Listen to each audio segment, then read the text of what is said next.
कर दीजिएगा। ठीक है, all right. So today I'll deal with two poems. First one is Each and All, and the second one is Brahma.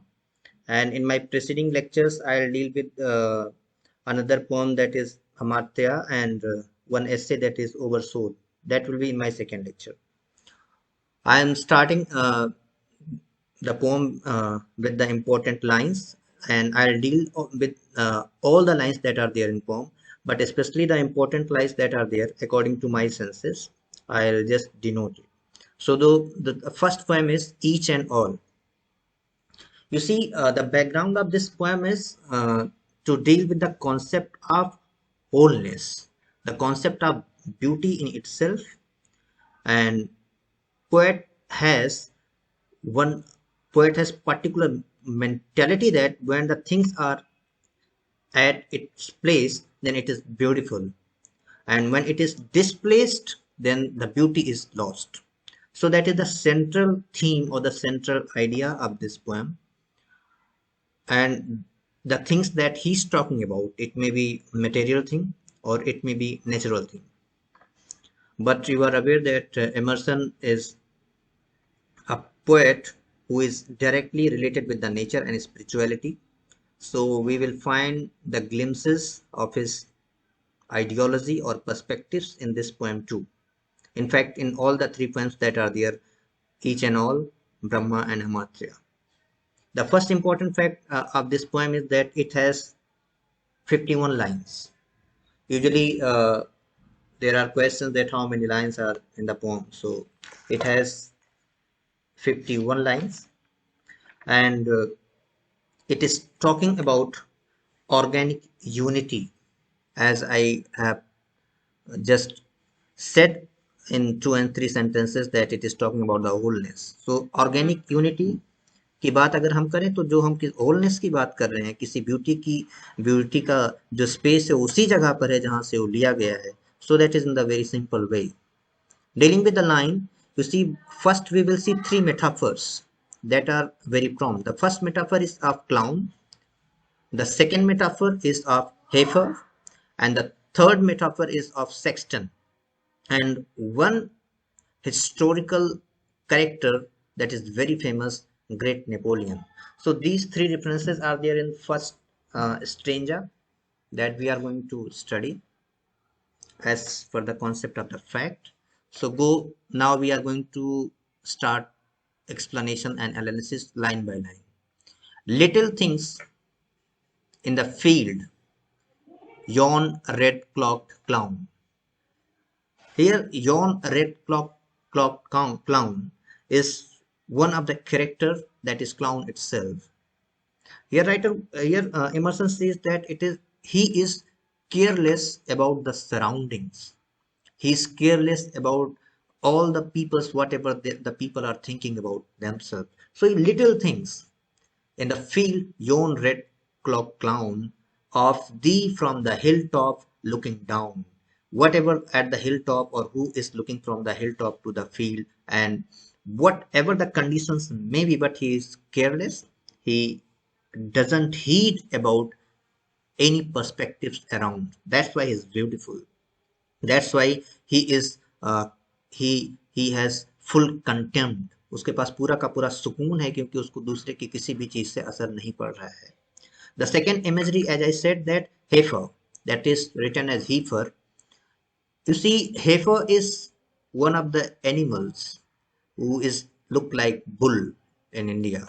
So you just consider that heifer is one of the animals, and the quality of the heifer is that he lows means he is making sound, and the sound is very charming towards at the place where he lows. जहां पर भी वो ये sound करता है वो बड़ा ही charming है, लेकिन इसकी एक खास बात बोली गई है, the heifer that lows in the upland form far heard lows not thine ear to charm. Oh, lows not thine ear to charm. He is not making any sound for somebody's ear that it's very charming. He's not making his voice to make someone feel better, but he's careless. He's making it naturally. So you see the two the two particular imagery or the things that had been discussed now.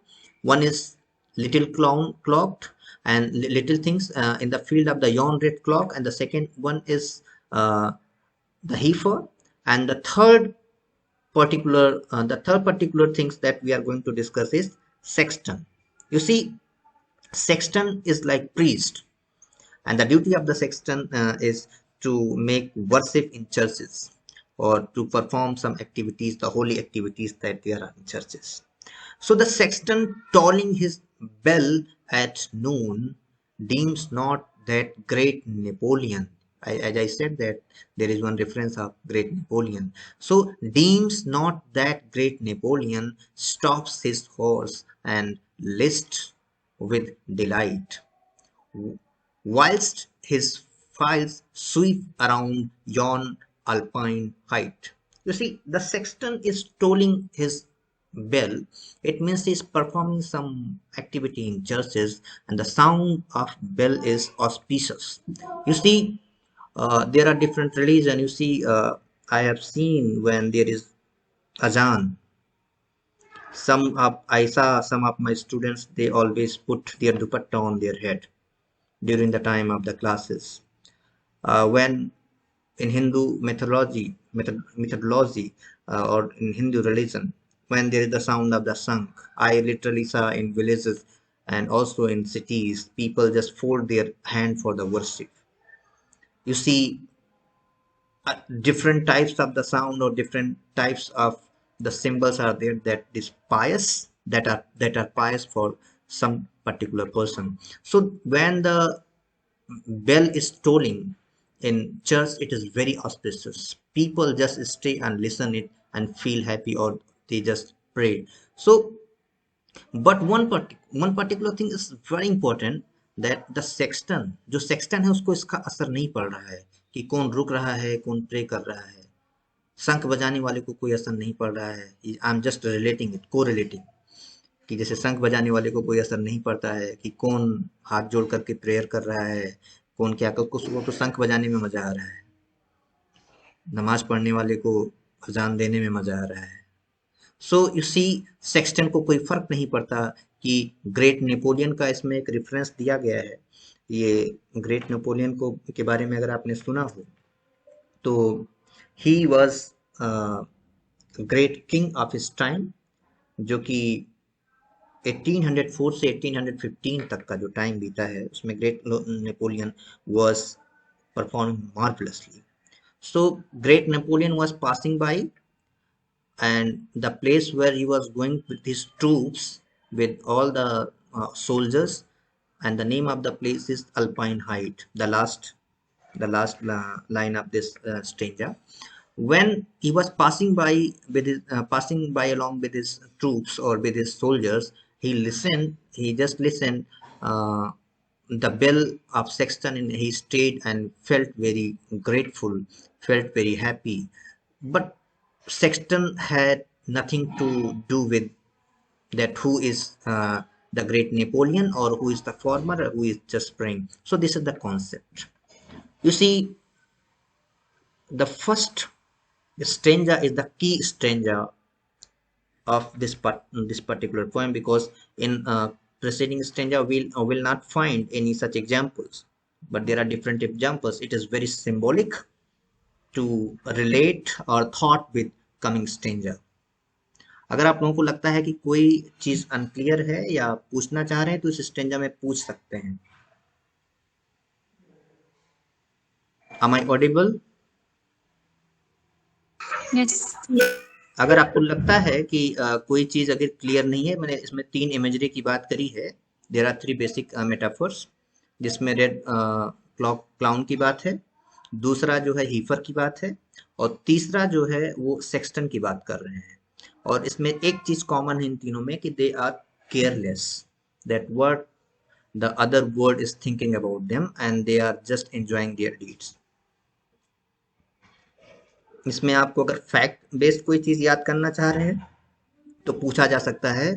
Great Napoleon के regarding एक बार पूछा गया है कि where do find the reference of great Napoleon in Emerson's poem. तो आपको Emerson's के each and all का कॉन्सेप्ट याद होना चाहिए। इसी तरह से जो अदर इमेजरीज हैं या अदर मेटाफर्स जो इस्तेमाल किए गए हैं, रेड क्लॉक, क्लाउन और हीप फॉर, ये आप याद कर सकते हैं। इसके साथ में इसका जो लास्ट स्टेंजा आप पढ़ेंगे, that is very important, and the two lines in second stanza it is also important that we will come with. इसमें आपको कोई दिक्कत या आगे बढ़े? No problem, sir. Okay, so I'm just going to deal with second stanza of the poem. The second stanza of the poem is, nor knowest thou what argument thy life to thy neighbor's creed has lent. All, ये जो last line दोनों couplet दिए गए हैं, आप इसको लिख भी सकते हैं अगर चाहें तो, क्योंकि ये कपलेट एग्जाम में पूछे गए हैं, टीजीटी, पीजीटी और यूपीएससी में भी पूछे गए हैं। All are needed by each one, nothing is fair or good alone. Reference पूछा गया है, किस पोएम से लिया गया है। ये भी पूछा गया है कि इसमें यह हो सकता है कि इसमें फिल इन ब्लैंक दे दिया जाए, whatever, I am not sure about, but ये लाइन बड़ी ही ज़्यादा इम्पोर्टेंट है कि the last couplet, all are needed by each one, nothing is fair or good alone.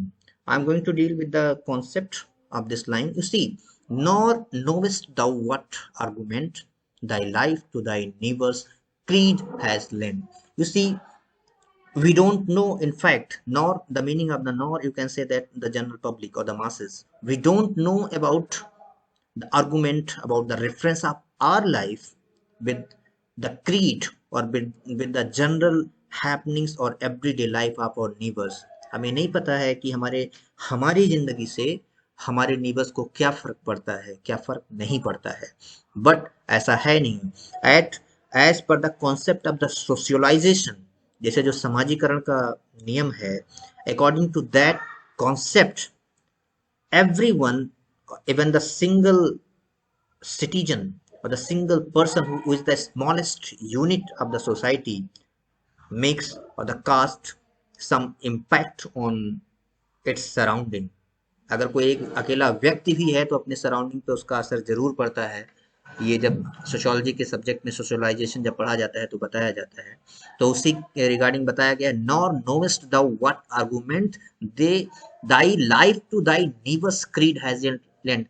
यद्यपि हमें पता नहीं है, we don't know that what is the importance of our life with our with the neighbors, but it is very important. You see, agar just take an practical example, suppose we are somewhere where nobody is there except you or me, or we are somewhere only you exist in that society. How do you feel? अगर किसी जगह पे हमें ऐसे अकेले छोड़ दिया जाए जहाँ केवल आप ही हो, आपके आस पास कोई ना हो। एक, अच्छा, ये बहुत बड़ा एग्जाम्पल हो गया, थोड़ा छोटा सोच लेते हैं कि ऐसी जगह रहें, किसी ऐसे मोहल्ले में रहें कि उसके लगभग 100 मीटर के रेंज में कोई घर ना बना हो और आपका ही घर। चलिए उससे भी छोटा सोच लेते हैं, जो कि आज मेट्रोपॉलिटन सिटीज में है। आप फ्लैट में रह रहे हैं और अपने आजू बाजू किसी को नहीं जान रहे हैं। So can you imagine the life that are going on? But when you are living, लेकिन आपके रिलेटिव्स के लिए आप बहुत इंपॉर्टेंट है। ये मैंने आपको जो मेट्रोपॉलिटन सिटीज का एग्जांपल दिया है, that is a bit different, क्योंकि उसकी अपनी एक अलग स्टडी है। उसमें भी रिलेटिव्स मैटर करते हैं, दोस्त मैटर करते हैं, जो आपके सोशल मीडिया पे फ्रेंड्स हैं वो मैटर करते हैं। वो नेबर्स इस तरह से होंगे। लेकिन अगर जब ये पोम लिखी गई है, you C, in 19th century, तब ऐसा कंडीशन नहीं था। इसलिए उस रेफरेंस में इसको समझते हैं, nor knowest thou what argument thy life to thy neighbor's creed has lent, यानी कि हमें पता भी नहीं होता है हमारी एक्टिविटी से हमारे नेबर्स को क्या फर्क पड़ता है। बट ऐसा नहीं है, it is very significant, the existence of you and your neighbor are very significant for each other. अब जो लास्ट की बात आई है वो सारी चीजों को अपने आप ही कह दी गई जो अभी हम लोगों ने बोला। all are needed by each one, nothing is fair or good alone. You see, इसमें मुझे नहीं लगता कि कुछ बोलने की जरूरत है। all are needed by each one, everyone is important for everyone, and nothing is fair or good alone. the existence of anything that is alone, it means there is no existence. ये हुआ हमारा second paragraph. Do you find anything where we can rediscuss? क्या कोई ऐसी चीज है जिसको दोबारा डिस्कस करने की जरूरत है? No, sir. Thank you so much. और आपको छोड़ करके कोई और भी कुछ अगर आपका कोई पॉइंट ऑफ व्यू हो तो हमें बता सकते हैं, सर क्योंकि ये मैं रीडर रिस्पॉन्स थ्योरी पे बिलीव करने वाला हूँ. मैंने सारे पोएम खुद पढ़े हैं, मेरे खुद के अपने एक्सप्लेनेशन हैं, मैंने कहीं से इसका एक्सप्लेनेशन लिया नहीं है. I just took the line, thought over that, and I came with this explanation. आपके अलग हो सकते हैं. Should I go ahead for third stanza? Yes, sir. Yes, sir. Okay. जो तीसरे स्टेंजा की बात है वो है एक छोटी सी चिड़िया है जिसको आपने आसपास पहले देखा होगा, आजकल बहुत कम हो गई है, स्पैरो. स्पैरो जो चिड़िया है वो आपने पहले अपने छज्जों पे देखा होगा, झुंड में देखा होगा, लेकिन sparrow bird is not visible these days. It is very rare. तो स्पैरो की बात है. हाँ, पहले इनकी साउंड बड़ी प्यारी हुआ करती थी. अभी अगर वो शहरों में मिलती भी हैं या कहीं अट्टालिकाओं पे मिलती भी हैं तो उनकी कंडीशन बड़ी ख़राब हो गई है. इस पे एक रिसर्च हुआ है, आई रेड इट, कि now sparrows or the morning bird are not singing, they are crying. Their sound is not the music that used to be. तो ये मैंने बस ऐसे आपको एक एक्स्ट्रा इंफॉर्मेशन दे दिया है. Now coming on the lines, I thought the sparrow's note from heaven. ये लाइन सोचिए कि 19th सेंचुरी में लिखने वाला किसी इंसान ने इसको लिखा हुआ है. उस समय स्पैरो वाकई में कितनी खूबसूरत आवाज के साथ में गाती रही होगी. हमारा जब ये मटेरियलिज्म आया तो चीजें खत्म होती गई. साउंड इतना ज्यादा डेसिबल में हो गया है कि सुनना भी बड़ा दिक्कत लगता है. तो सी the imagination of immersion. I thought the sparrows note from heaven singing at down on the elder bough. Elder एक पेड़ है, बस इतना समझ लीजिए, जैसे हमारे यहाँ नीम का पेड़ हो सकता है, आम का पेड़ हो सकता है, ज्यादा इसमें दिमाग लगाने की जरूरत नहीं है. तो एल्डर बॉक यानी कि पेड़ की एक शाखा की बात कर रहा है. He Emerson thinks that, Emerson sorry present tense में आ गए, इमर्सन थॉट ओवर कि the note or the voice of the sparrow was like it is coming from heaven. ऐसा लगता है कि स्वर्ग से उसकी आवाज आ रही हो. The sweetness, the music, he is just talking, he is giving everything with the word heaven. Heaven का नाम लेने के बाद में उसने सब कुछ बोल दिया. It looks like the voice or the note of the sparrow was like heavenly. वो heavenly था. Singing at down on the elder bough. She was singing. You see, she was singing at the elder bough on some branches of the tree. आप इसको elder bough भी लिख सकते हैं. I brought him home. जैसे आजकल होता है ना, चिड़िया पालने का बड़ा शौक है, बहुत लोग तोता पाल लेते हैं और बहुत लोगों को अलग अलग छोटी छोटी बड़ी प्यारी प्यारी सी चिड़िया लगती हैं. उनका पूरा बाजार लगता है, मार्केट लगता है, रोड पे बिकती हैं, लोग घर पे ले आते हैं. तो वही बात वो उस समय के कल्चर की बात कर रहा है. I brought him home in his nest at even he sings the song but it pleases not now. जो हमने कॉन्सेप्ट की बात की थी शुरुआत में, ऑर्गेनिक मेटाफर, अगर आपको याद हो पोएम शुरू होने के पहले, कि the poem is talking about the wholesome, the poem is talking about the beauty, and the beauty exist only its place. सुंदरता वहीं पर अच्छी है जहां पर उसका उद्भव हुआ हो, जहां पर वो शोभा पाती है. अगर उसको किसी जगह से उठा दिया गया, उस किसी पर्टिकुलर प्लेस को उसके स्थान से अलग कर दिया गया, then there is no beauty. That is only the adjustment.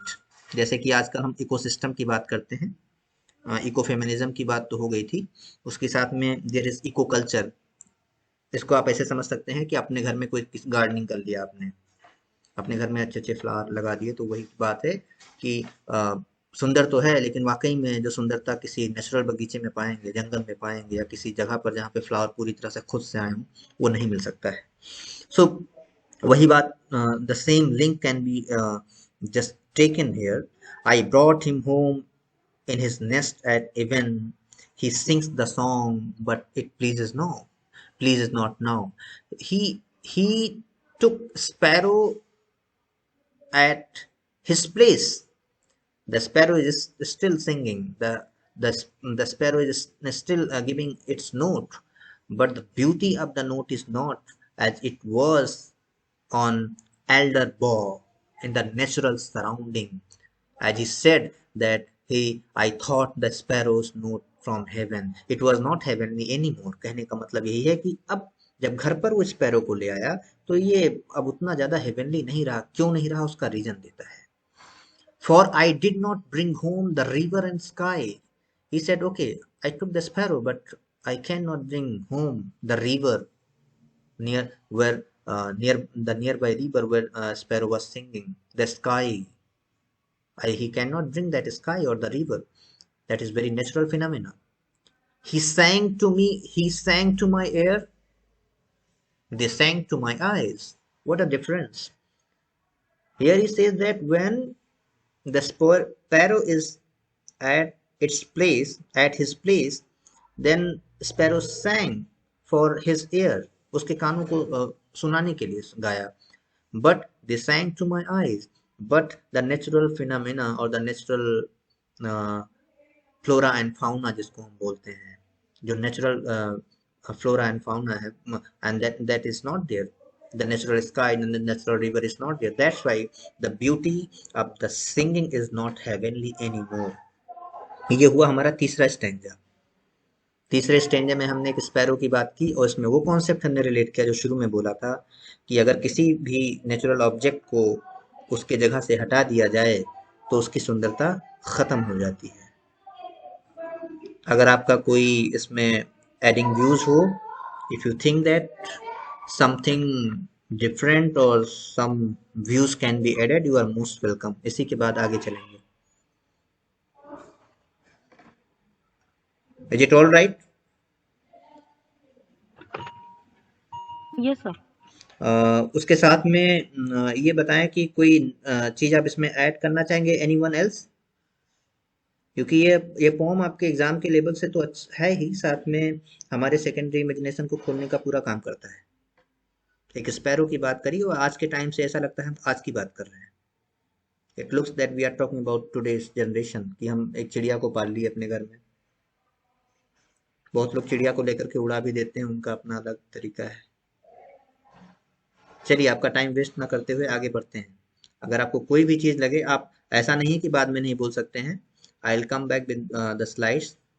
कोई भी लाइन अगर आपको समझ में ना आई हो, कोई इमेजरी का कॉन्सेप्ट आपको लगता हो कि ज़्यादा डिफरेंट हो सकता है, यू आर मोस्ट वेलकम। जबकि मुझे खुशी होगी if you are doing it, कुछ नया सीखने को मिल जाएगा।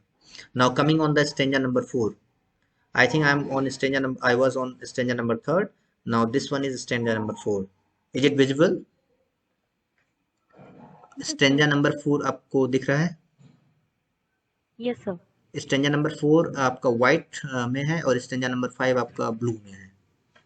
तो स्टेंजा नंबर 4 के साथ में हम बात करते हैं। द डेलिकेट सेल्स ले ऑन द शोर।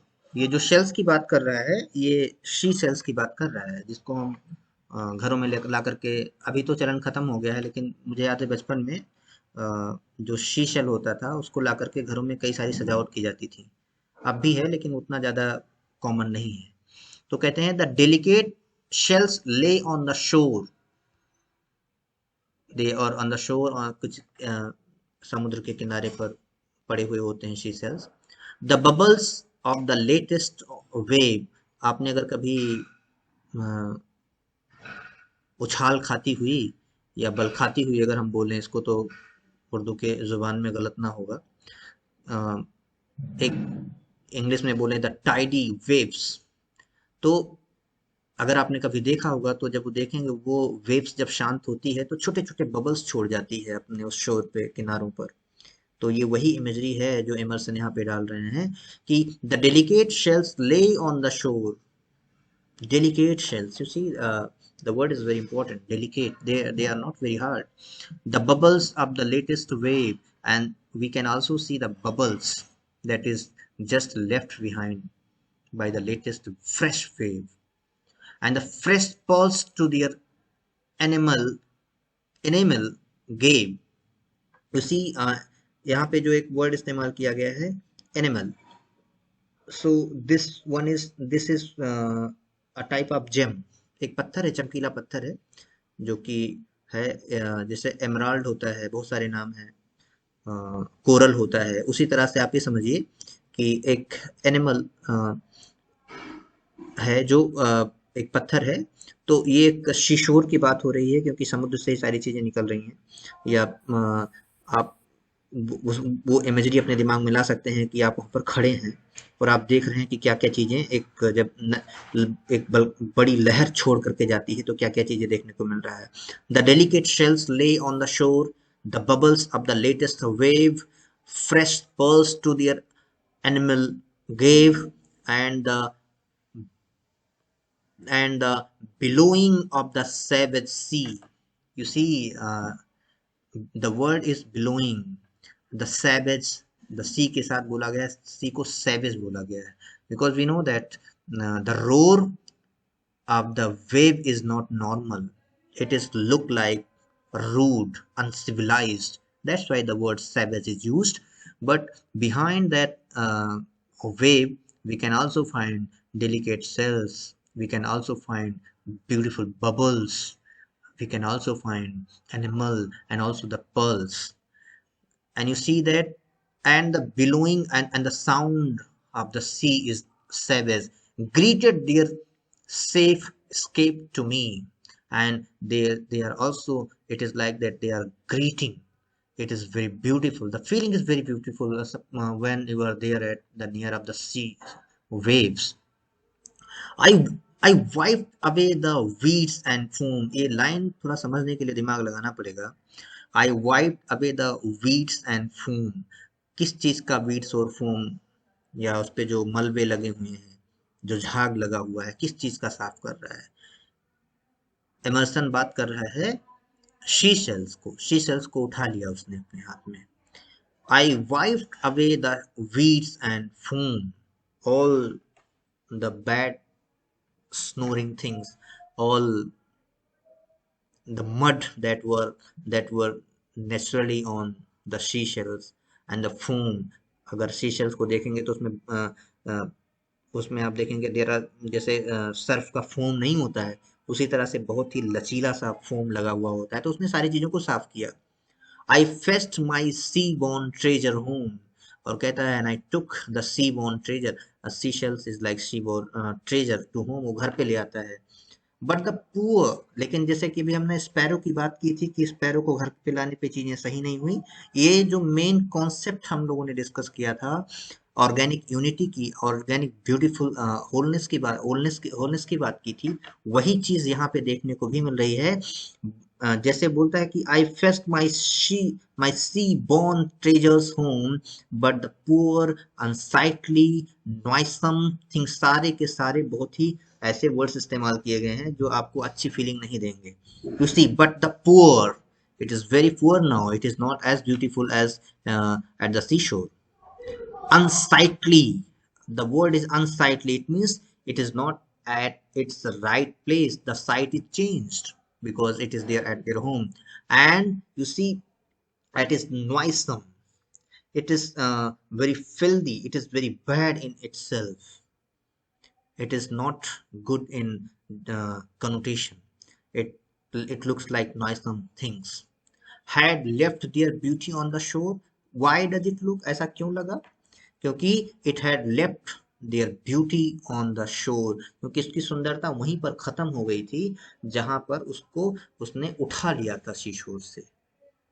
आप पुराने वाला जो पिछला वाला स्टेंजा नंबर 3 है उससे रिलेट कर सकते हैं कि जिस तरह से स्पैरो का जो टोन था वो हेवनली नहीं रहा, उसी तरह से जो शीशेल्स है वो अब ब्यूटीफुल नहीं रहा. Why? Because they both of them were displaced from their natural places. That's all. And had left their beauty on the shore with the sun and the sand and the wild uproar.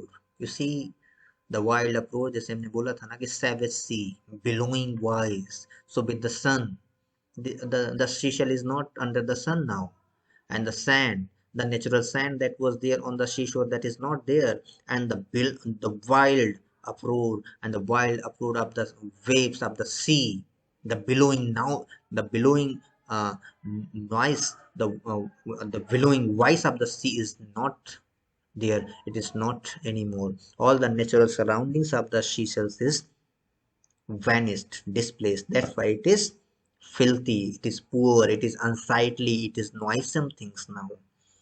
So मुझे लगता है कि stanza number third में और stanza number four में बहुत ज़्यादा similarity रही है, और इसको समझने में केवल एक ही चीज़ बाधा आ सकती है कि कुछ चीज़ों के आपको मतलब ना पता हो वर्ड्स के, otherwise the meaning is pretty clear. I have tried to give the meaning of some difficult words like animal, जो कि एक चमकीला पत्थर होता है, it is like gem. I have also tried to give some words like billowing, savage sea, and everything like noisome is one of the words. I know that you may know it, but it is not common word, and everything is very simple and fine. Just you need to hold your imagination and read it. क्या लगता है, ये clear है stanza number four? Yes, sir. Yes. Very कोई rightly explained. कोई question है इस पे आपको? No, sir, quite clear. Quite clear. Other participants भी अगर इस चीज को सुन रहे हो तो कोई भी question? Yes, sir, clear. Clear है. ओके, तो आपकी परमिशन है? यस, कोई बोल रहा है क्या? मैं, अच्छा एक बात बताइए, क्या स्ट्रेंजा नंबर 5 पे बढ़ूं? Yes, sir. Please. Yes, sir. Please move forward. Okay, thank you. Thank you for your sanction. Now, stanza number 5. इसको समझने के लिए ज़्यादा दिमाग नहीं लगाना है. इसको समझने के लिए बस आपको थोड़ा सा अपने, अगर कोई बॉयज जैसे जो जेंडर गैप होता है उसको भूलना पड़ेगा, क्योंकि अगर हमने इसको फेमिनिज्म के कॉन्सेप्ट से सुना तो बहुत गुस्सा लग जाएगा, और इसको अगर पर्सनल होकर के सुना तो और ज़्यादा गुस्सा लग जाएगा. इसलिए इसको इसलिए समझिएगा कि एग्ज़ाम देना है. बाकी बहुत सारी चीज़ें 19वीं सेंचुरी से अभी तक चेंज हो चुकी हैं, इसका कोई बहुत ज़्यादा असर नहीं पड़ने वाला है. Okay, the fifth stanza goes like that. Thank you. The lover washed his graceful made. आजकल मेड का मतलब होता है बर्तन मांजने वाली, लेकिन उस समय मेड का मतलब होता था, जैसे कि फॉर्च्यून का मतलब चेंज हो चुका है, उस समय फॉर्च्यून का मतलब प्रॉपर्टी होता था, आज फेट भी हम बोल देते हैं. तो इसमें जो मेड है, मेड का बहुत ही ब्यूटीफुल एटमोलॉजी रहा है. Maid is a beautiful lady. Maid is someone, she is gracious enough. जैसे हम आज कहते हैं कि the girl is beautiful enough, the boy is handsome enough. उस जो भी एक हमारा सोशल पैरामीटर हो उसके हिसाब से इस बात को हम बोल देते हैं. तो made is a very graceful word, very very respectful word for a lady. The lover watched his graceful maid. It means the lover is watching towards her, towards his beloved, beloved. As mid the virgin train she stayed. She is virgin. She is graceful. She is beautiful. It means she can snatch the attention of anyone, any young heart, or the any young soul of a boy. So she is in that condition. As mid the virgin train she stayed, because she is इसको एक word मैंने पढ़ा हुआ था, she is अनअबॉलिश्ड, यानी कि उसको यानी कि जैसे होता है साबुत वर्ड, आपने हिंदी में अगर सुना हो कि ये जैसे कि ये बादाम बोलते हैं, साबुत बादाम चाहिए, या हम काजू को बोलते हैं साबुत चाहिए, तो she is like that, she is unabolished, she is riven enough, that's why she is very beautiful. Nor knew her beauty's best attire, but she is not aware about the reason, about the real meaning that why she is beautiful. Was woven still by the snow white choir. She, जिसमें जो snow white क्वायर है एक particular phrase की तरह इस्तेमाल किया गया है. अगर आपको सुनो, जैसे आप, हम क्वायर का मतलब आज समझते हैं कि मिलकर के गाना गाया गया, इसका जो सिंपल मीनिंग है यही है, लेकिन स्नो वाइट क्वायर को आप ये समझ सकते हैं something that is very beautiful and something that is essential enough. was woven by was woven still by the snow white choir. She was literally, she was untimely at the time when she stays virgin. At last she came to his hermitage. इसमें जो word hermitage इस्तेमाल किया गया है, आज हम क्या कहते हैं, hermitage किसी सन्यासी के घर में आ जाना, लेकिन hermitage को आप एक घर की तरह, एक कॉटेज की तरह एमरसन के टाइम पे सोच सकते हैं. कॉटेज, होटल या रहने का एक ठिकाना. At least she came to his hermitage, but she came to his hermitage, she came to his place. His place means her beloved's place. Like the bird from the woodlands to be caged. यहाँ पे एक imagery को कितना linking chain की तरह इस्तेमाल किया गया है. यू सी, जो स्पैरो हमने इस्तेमाल किया था ना, वो जो स्पैरो की इमेजरी इस्तेमाल की गई है. Like the bird from the woodlands to the cage. जिस तरह से कोई एक बर्ड हो, उसको वुडलैंड से, जंगल से किसी पिंजरे में लाया गया हो. तो इसके कई सारे एक्सप्लेनेशन हैं. हमको ये वाला ज़्यादा समझ में आया इसलिए डिस्कस कर रहे हैं. इसका दूसरा अगर आप चाहेंगे तो भी डिस्कस कर देंगे. वो स्पिरिचुअल गेट पे है. जैसे कि इमर्सन के लिए बोला जाता है कि ही इज स्पिरिचुअल वन. तो जैसे अभी तक हम ये वाला एक्सप्लेनेशन इसलिए प्रेफर कर रहे हैं क्योंकि सारी चीज़ें लिटरल बात की है. अभी स्पिरिचुअलिटी की कोई भी बात किसी स्ट्रेंजर में नहीं हुई, इसलिए ये अनकॉमन हो जाता. इसका स्पिरिचुअल एनालिसिस भी है. If you wish I will do it after this one. Like the bird from the woodlands to the cage. ऐसा लगता है कि जो चिड़िया है ना, उसको वुडलैंड से यानी जंगल से ला करके केज में डाल दिया गया. ऐसा लगा. कब लगा? when she decides to come at the place of of her beloved, of her lover, या of her of the place of the person who liked her a lot. The gay enchantment was undone. You see, the gay enchantment, all the enthusiasm, all the beauty, in fact, gay enchantment को आप ऐसा बोल सकते हैं, beauty बोल सकते हैं, in different sense. All the beauty, all the originality बोल सकते हैं. All the originality was undone. But when she decides to visit his place, and after that, all the beauty that she had was undone. It is no more. A gentle wife, but fairy none. She has accepted to marry him. Now she become a gentle wife, but fairy none. But she is not beautiful anymore. ये इसका literal meaning हुआ. आप लोगों में से इस do I need to talk about its spiritual meaning और ये चल जाएगा? हेलो. Yes, sir. ये लिटरल मीनिंग है जो हर जगह लगभग मिल जाएगा. मतलब आई एम नॉट श्योर, लेकिन लोग यही बात करते हैं. इसका एक स्पिरिचुअल कॉन्टेक्स्ट भी है जो कि इमर्सन के थ्रू आउट राइटिंग को देखते हुए बोला जाता है कि इसमें लवर की बात, इसमें आत्मा परमात्मा को जोड़ दिया गया है, जो आप ओवर सोल में पढ़ेंगे कि इसमें आत्मा परमात्मा की बात है कि जब आत्मा परमात्मा में विलीन हो जाती है तो सब कुछ खत्म हो जाता है, केवल वो परमात्मा की होकर रह जाती है. उसका थोड़ा सा पॉजिटिव मीनिंग है, लेकिन लिटरल मीनिंग इसका ये है. The lover watched his graceful maid. इसमें जो लवर है वो आत्मा है और जो ग्रेसफुल मेड है वो परमात्मा है, बस इसी को इसमें and as maid the virgin trance straight and lover, यानी जो आत्मा है वो वर्जिन है। इसका बिल्कुल अपोजिट मीनिंग आ जाएगा। जो आत्मा है पूरी तरह से वर्जिन है, वो कुछ नहीं जानता, परमात्मा में केवल विलीन होने की इच्छा रखता है। लेकिन नॉर न्यू हर ब्यूटी बेस्ट अटायर, लेकिन उसको ये नहीं पता है कि उसकी ब्यूटी उसके अंदर में खुद में है, कहीं और नहीं है।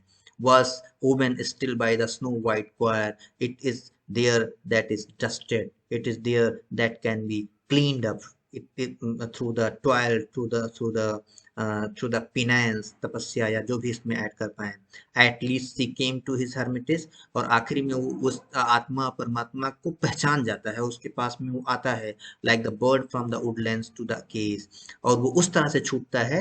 इसका जस्ट उल्टा मीनिंग दिया गया है जो कि मुझे कभी समझ में नहीं आया। Like the bird from the woodlands to the cage, इसमें बोला गया है कि जैसे कोई पक्षी अपने केज से छूट के वुडलैंड में आ गया हो। I don't know कि how does it was given, how the explanation was going on. The gay enchantment was undone, a gentle wife but fairy none. ही कहता है कि जैसे होता ना कि जब तू था मैं तब हर नहीं, अब हर है मैं ना है। ये आपने सुना है? Yes, sir. तो इसमें वो वाला कॉन्सेप्ट है, लेकिन उस पे मत जाइए क्योंकि इसमें आपको पीएचडी नहीं करनी है। सीधे सीधे इसके फैक्ट पे जाइए कि इस तरह से बातें हो रही हैं। तो पांचवा जो स्टेंजा है वो खत्म हो चुका है। आगे बढ़ रहा हूं क्योंकि आपकी तरफ से कोई क्वेश्चन नहीं आ रहा है। मौन स्वीकृति का एक माध्यम होता है, तो इस चीज को माने या फिर कोई चीज पूछना है? No, sir. Okay, thank you. Now the stanza number 6 हमने अच्छा, आप लोगों में से याद है इसमें कितने लाइन है? How many? 51. कितने? 51, sir. 51, right. 53. Are you sure? 51 lines, sir. I have read 51, अगर 53 हो तो जरूर चेक कर लेना। मेरी नॉलेज अल्टीमेट नहीं है, मैंने जो कहीं पढ़ा हुआ है, मेरे पास एक्चुअली इसका एक नोट्स पढ़ा हुआ है जब मैं तैयारी कर रहा था, और लखनऊ यूनिवर्सिटी से पढ़ा हुआ हूँ, वहीं से पीजी और पीएचडी है। तो वहाँ के नोट्स में ये 51 लाइन लिखा था। वहाँ के टीचर गलत हो सकते हैं क्योंकि no one is perfect. I have not taken review of this fact. तो अगर आपको लगता है 53 है तो you are free enough to check it and update me through the group also. I will be grateful with the fact. अभी तक 51 मान लीजिए, अगर आपको लगेगा तो गिन भी लीजिए। आगे बढ़ें। Stanza number Yes. 6। Stanza number 6 में एक पहले ही जो स्टेटमेंट दिया गया है, then I said I COVID truth. इसमें जो वर्ड दिया गया है कोविड, इसी में सारा का सारा मतलब छुपा हुआ है। पूरा का पूरा स्टेंजा, अगर आपने ये समझ लिया तो आपने पूरा स्टेंजा समझ लिया। Can anyone tell me the meaning of COVID? अगर इसका मतलब भी आ गया तो कोविड का मतलब पता चल गया तो जानो कि आपने जान लिया। हाँ जी, Aspire. इंस्पायर। ओके, कोई और एक दो और बताइए। Aspire not. Natural. Okay okay, कोई और एक और। अभी ये बहुत ही लिटरल मीनिंग, हम कनोटेशन की तरफ नहीं बढ़े, हम तो डिनोटेशन पे ही जा रहे हैं। यू सी, आपने पजेज वर्ड सुना है? POSSESS। पजेशन सुना है कि मेरा possession, I am very Sir, possessive. COVID means जो सब Sir, COVID means जिसको सब पाना चाहते हैं. Very good. तो वही मैं बोल रहा हूँ, आपने ये वर्ड सुना है कि आई एम वेरी पजेसिव? लोगों को कहते सुना हुआ ना कि I am very possessive. Yes, sir. तो वो जो पजेसिव का मतलब, मैं अधिकार रखता हूँ, मेरा I don't give space to anyone, यानी कि ये मेरा है। तो इसमें जो वर्ड बोला गया है ना, यही पूरा का पूरा आप देखेंगे कि we are just dealing with the first line throughout. देखिएगा, देन आई सेड, यहाँ पे आई फर्स्ट फॉर्म में इस्तेमाल कर लिया, एमर्सन खुद बात कर रहा है। Then I said I COVID truth. It means I possess one of the truth. I have, इसमें जैसे टंग होता है उसी तरह से COVID. I COVID truth. Beauty is unripe childhood's cheat. I leave it behind with the games of youth. It is a bit of autobiographical. क्योंकि जो आप एक चीज यहां से मत छोड़िएगा अपने दिमाग से कि आप ये समझ रहे हैं कि ब्यूटी इज ऑलवेज ब्यूटीफुल और the thing is always beautiful when it is there at its place. अपनी जगह पे है तभी सुंदर है. then I said I covet truth. I'll say that I have a position on one truth. और वो truth ही शेयर कर रहा है. Beauty is unripe childhood's cheat. Beauty is nothing, but it is like a cheat that we do in our childhood. जो हम अपने बचपने में चीटिंग करते हैं, यू कैन से, वो चीटिंग रियल नहीं होती है. It is in fact the real sense of the beautiful. किसी बच्चे को देख करके मन मोह जाता है, लहरियाने लगता है कि भाई इसको हम थोड़ी देर के लिए रुक करके देख लें, छोटा बच्चा है. तो आप ये समझिए कि beauty is unripe childhood cheat. Beauty वो सीधे सीधे बच्चा कह रहा है, इसमें कोई एक्सप्लेनेशन नीडेड नहीं है. all the feelings, the senses that you can feel when you consider about your childhood, or if you cannot consider, you cannot remember, just see some children, see the childhood of some children, and you feel happy, joy, careless. That is in fact the beauty. क्योंकि जैसे love is a flood subject, कोई अगर flood subject हो तो उसकी definition हम तय नहीं कर सकते, उसी तरह से ब्यूटी भी फ्लड सब्जेक्ट है. क्योंकि गोरा होना, काला होना ही केवल ब्यूटी नहीं होता है. अदरवाइज अफ्रीका में सभी लोग एक दूसरे को प्यार ना करते, उसमें भी लोग कहते हैं you are beautiful. South Africa में जो बिल्कुल, इसमें ब्लैक और वाइट का भी कॉन्सेप्ट है. तो ब्यूटी इज अनदर फिनोमेना, लेकिन इसमें एक जगह इसको बांध दिया गया है, दैट इज अनराइप. जैसे राइप होता है, कच्चा होता है ना, unripe childhood cheat. It is like it is state there in childhood. I leave it, कहता मैंने इसको छोड़ दिया. क्यों छोड़ दिया? Behind, I leave it behind with the game of youth, but I just left it. I am not, I now I don't covet, now I don't possess it because I enjoyed the game of youth. यहाँ पे जो games of youth इस्तेमाल किया गया है, you see एक dash लगा हुआ है. उस डैश में जब पढ़ेंगे तो इसका मीनिंग समझ में आए. As I spoke beneath my feet, इसमें मैं आपको आपके बचपन में ले जाना चाह रहा हूँ. अपने बचपन के बारे में थोड़ा सोचिए. Just think about your childhood. सब कुछ भूल जाइए.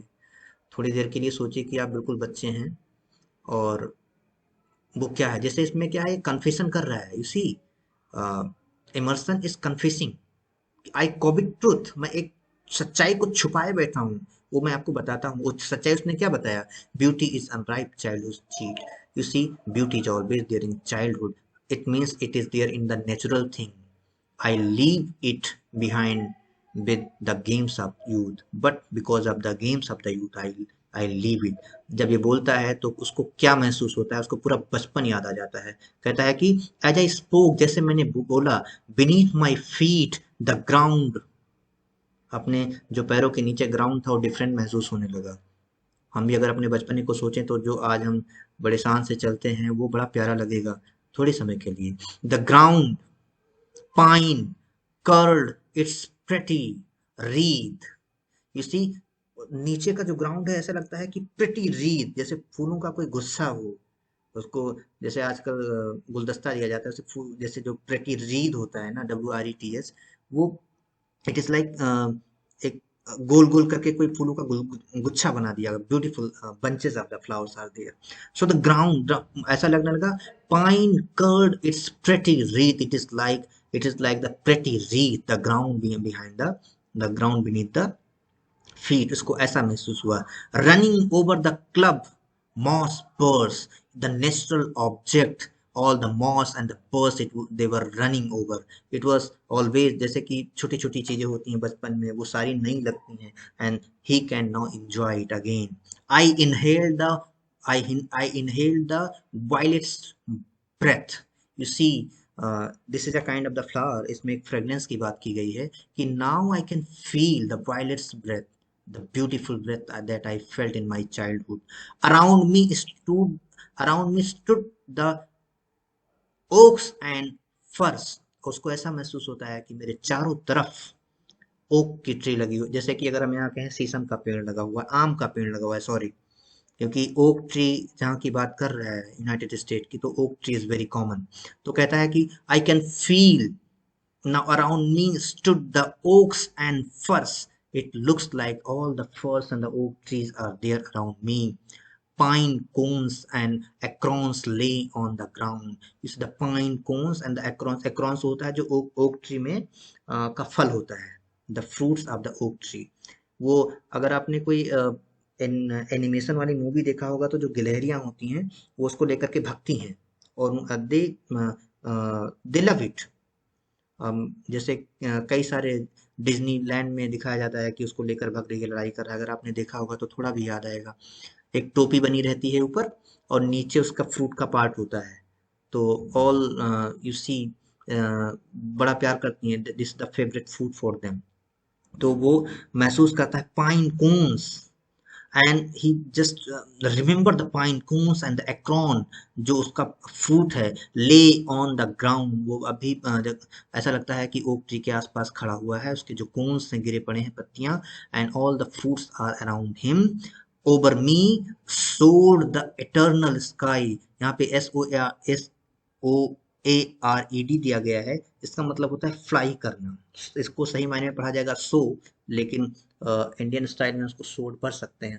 तो सोड over me soared the eternal sky, इसको फिर से लगा कि जो इटर्नल स्काई है, it is floating, it is flying over him, full of light and deity।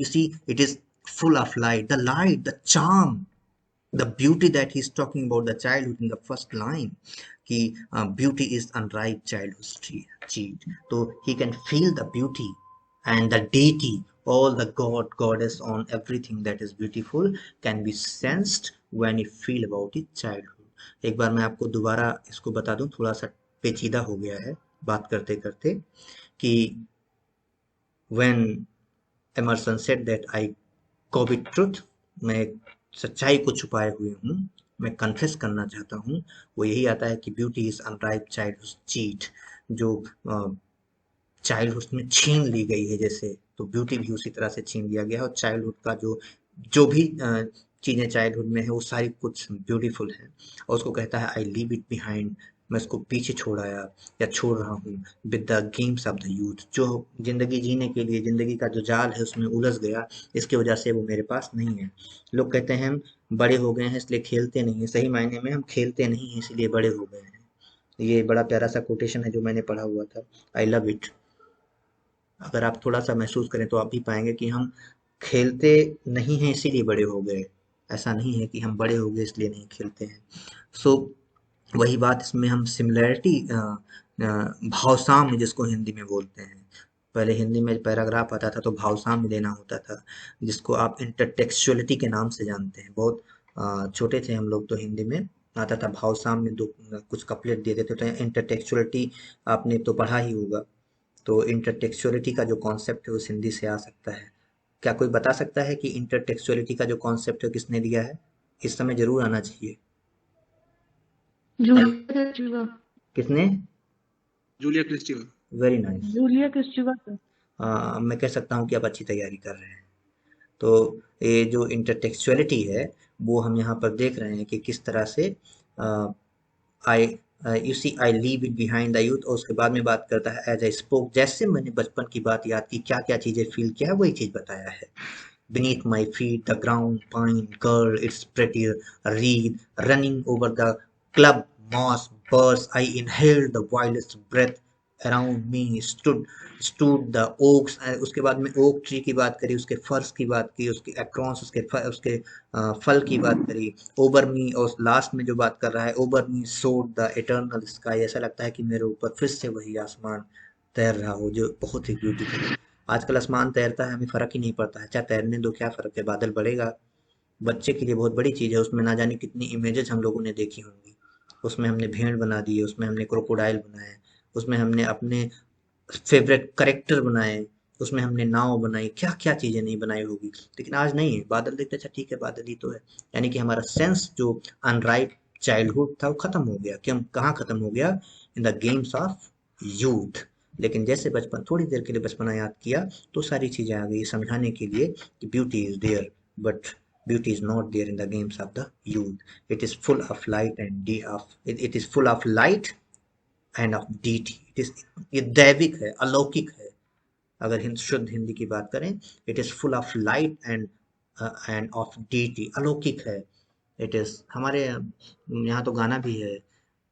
अगर आप लोगों में से गाने सुनने का या गजल सुनने का शौक होगा किसी को, जरूर पता होगा वो कागज की कश्ती। सुना है आप लोगों ने? यस सर सुना है। Yes, Jagjit sir. सिंह, जगजीत सिंह। बिल्कुल। तो वो कागज की कश्ती, वो बारिश का पानी, सेम। मुझे तो मतलब आप भी थोड़ा सा अगर रिजिड रिस्पॉन्स थ्योरी के तहत पढ़ें तो आपको बड़ा मजा आएगा कि किस तरह से चीजें वही हैं। मतलब लोग कहते हैं ना, थॉट्स आर इन एयर। जितनी चीजें हम बोल रहे हैं, जितनी चीजें कह रहे हैं, वो सब पहले कही जा चुकी हैं, लेकिन है कंस्ट्रक्शन अलग हो जाता है, भाषा अलग हो जा रही है। तो इस वाले नंबर 6 स्टैंजा में, if you find anything that can be added, please do it, or if you find that it is fine enough, then I can go ahead. क्या करें? आप लोगों में से कोई कुछ ऐड करना चाहेगा या स्ट्रेंजर नंबर 7 पे धावा बोल दे? बताएं। सर स्टैंडर्ड नंबर 7 पे धावा बोल रही। बिल्कुल यही करने जा रहे हैं। और सबसे इम्पोर्टेंट आपका इसमें लास्ट लाइन है, लेकिन ये चारों जो लाइन दी गई हैं आप लिख लीजिए, भूलिएगा नहीं, एग्जाम के लिए बता रहा हूं मैं। Again I saw, again I heard the rolling river, the morning bird. ये कब की बात है? पिछले वाले स्टेंजास को भूलिएगा नहीं। चाइल्डहुड में अभी, चाइल्डहुड से बाहर अभी इमर्शन नहीं निकले हैं। यानी कि जो ब्यूटी चाइल्डहुड में देखते थे उसी को बोलते हैं। अगेन आई, इसमें एक वर्ड याद रखिएगा, as I spoke beneath my feet. आपने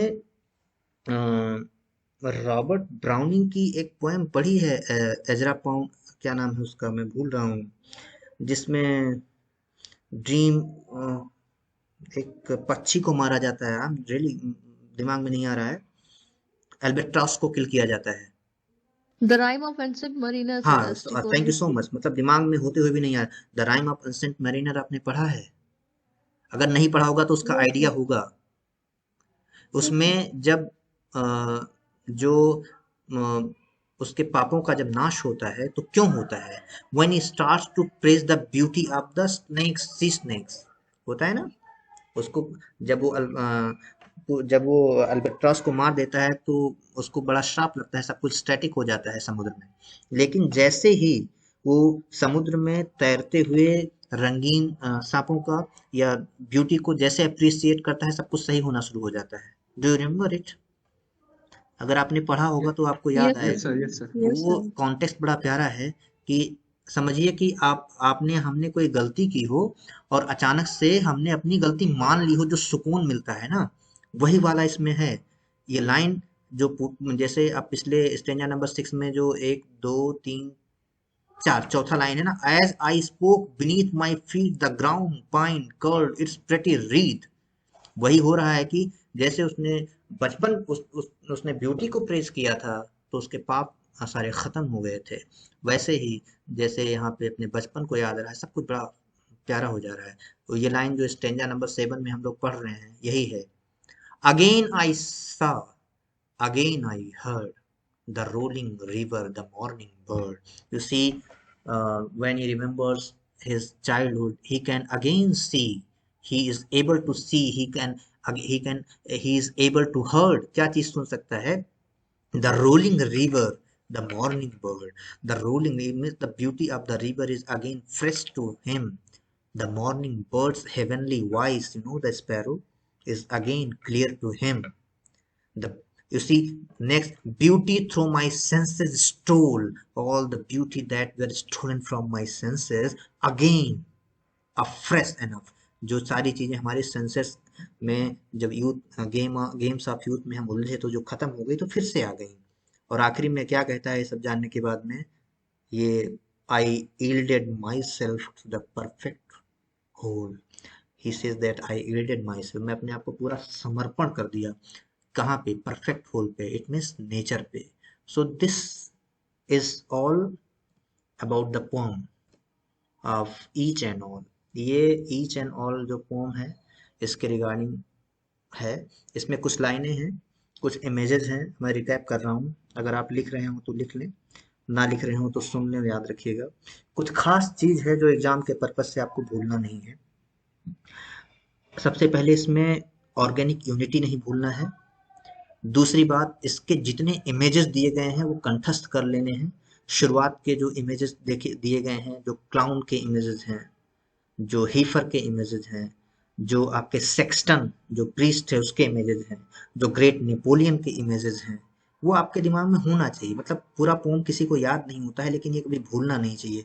उसके बाद में जब ये चेंज हो रहा है आपका स्टेंजा वाइज, कि स्पैरो का इमेज है, सीशल का इमेज है, किस तरह से सीशल ने अपनी ब्यूटी खो दी, किस तरह से स्पैरो ने अपने नेचुरल टोन को खो दिया। और आई कॉप्टेड ट्रुथ की जो बात आई, जब चाइल्डहुड की बात करता है Emerson, then how he remembers everything. और last line is very beautiful, I yielded myself to the perfect whole. मैं अपने आप को संपूर्णतः परफेक्ट होल यानी नेचर को समर्पित करता हूँ। तो ये आपका पहला पोम खत्म हुआ।